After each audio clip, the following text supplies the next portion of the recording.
So hello everybody. This is the 10th day of the International Great Read Aloud Day. It's really a month for the month of February for Black History Month. What I have found out is that my library of Black authors isn't as far and wide as I thought it was. So I really need to step up my game and possibly buy more books by Black authors. Just because I was looking for something paranormal and really couldn't find anything, I thought I had a book by Keith Kareem Williams, and I think I do. And I probably loaned it out, which I'm going to stop doing that. But anyway, shout out to Keith Kareem Williams because he does kind of paranormal stuff, and to Donald Simpson, who also does kind of Star Wars kind of writing. So, but my paranormal person that I have in my library a lot of is Anne Rice, right? And she is the Vampire Queen. This particular book is by Manuela Dunn Mascetti, and it is about vampires.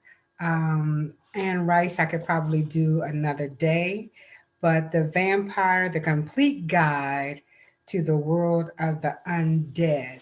So Anne Rice is also a big vampire person, and so is Manuela Dunn Mascetti.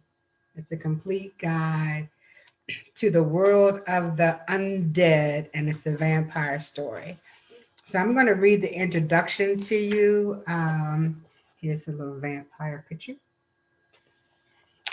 And the introduction is The Doors to Darkness. The figure of the vampire, a creature clad in darkness and legend, who awakens at night and drinks the life substance of his victims in order to replenish his own, has haunted men's imaginations for centuries. There is a wealth of material in the legends, hearsay, witnessed accounts, and true facts reported over the centuries to give fuel to a compulsive fascination with the horror of the walking dead. The fear of the vampire does not arise only from fantasy, but frequently from substantial and documented reporting. Europe, and especially its eastern borders, was at times plagued by hordes of vampires who literally bled of the population of medieval villages to death. The more precise investigations of science were summoned by local priests or the lords of the manor in attempts to put an end to the horrors perpetuated at night in these districts. The visiting scientists discovered that vampires had an extensive history and a clear lineage of their own, were not, as was previously thought, simply a local phenomenon. Their origins could, in fact, be traced to ancient Egypt times when the cult and worship of the dead was ritually represented by ceremonies in which the acolytes revered a divinity that looked like a dark bird. The sinister bird represented the flight of the soul at the moment of death and its journey into the world of the shadows.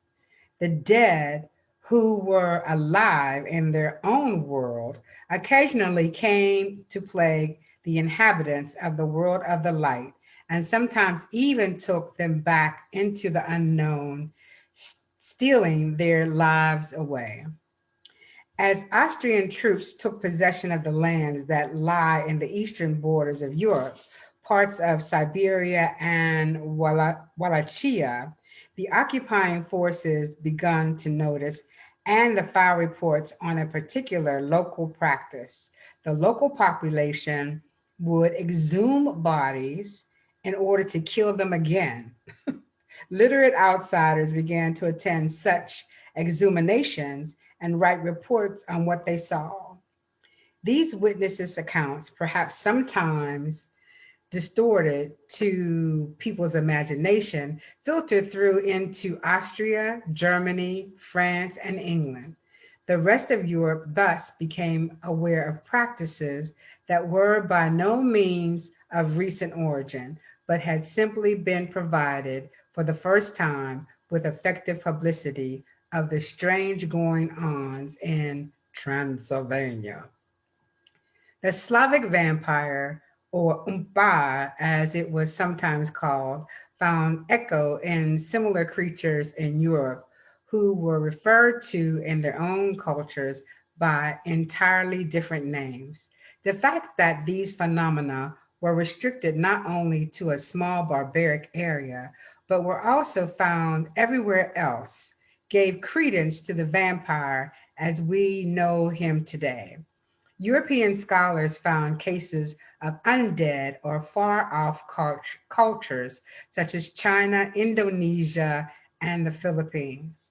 It seemed that vampires existed everywhere, and in a variety of cultures, the vampires were dead people who, having died before their time, not only refused to remain dead, but returned to bring death to their friends and neighbors. Death brings death, a fond and most ancient belief and foundation to a host of complex and undeniable instincts. Modern men have long lost within his deeper institutions. Let me read that again.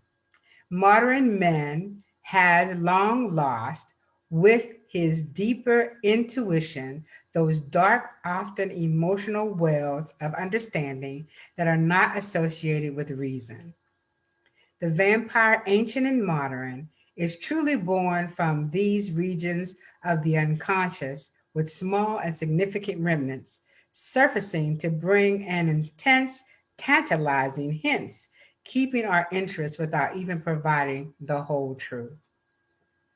Vampire, a complete guide to the world of the undead, has grown from these dark hints and legends gathered together over thousands of years, recorded in stories, accounts, and encounters, the tale of black angels that stalk the world refusing to die. Information for the researcher is diffused and secretive, often confusing, and tends to cast an unexpected sense of uncertainty over those who delve deep in. Nothing precise can be delineated, nothing which gives the researcher reason to rationalize, only a deep sense of doubt. Arguments with loved ones, premonitions of danger, dreams of fleeing and attacking monsters, and the tendency to live under a kind of shadow, the shadow the vampire displays when he opens his cape for the victim to enter. Thus, the reader enters the vampire, the complete guide to the world of the undead, with this warning: for these pages contain the essence of the princes of darkness. The sense being that dust may lie upon the surfaces, that the book was taken from the library of Count Dracula himself, the arch collector, ultimately elegant and entirely dangerous. Look out for blood hidden with stealth between the lines of the legends, facts and fiction. Who knows the difference? Perhaps there is none in this reality, and enjoy this book as you enter into their reality. The Autonomy of a Vampire is the next chapter.